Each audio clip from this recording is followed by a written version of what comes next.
You may be itching to get into ANSYS, but there's one more thing I would suggest we do before getting to ANSYS, and which is perform some hand calculations of expected results.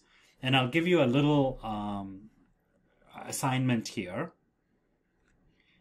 If I go back to schematic of the problem statement, so we have our pipe with a heated section, sketch what is the expected variation of temperature along the wall, so along here, and also along the center line. So the center line will be something like that. Pardon my chicken scratch.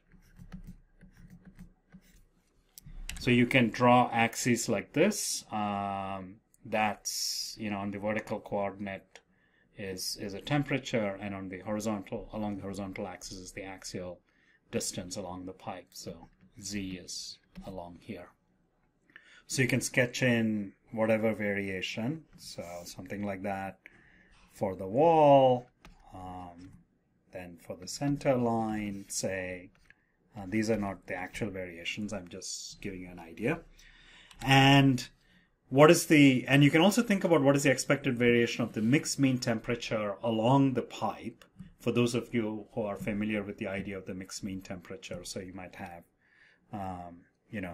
a third curve for the mixed mean temperature. And you can do that by doing a control volume analysis. So if this is a cross-section through the pipe, you can draw a control volume like that and think about what is the energy coming in, what's the energy going out in terms of the mixed mean temperature, and what is the energy being added by that constant heat flux. So this would be in the heated section of the pipe, and you might want to do that also.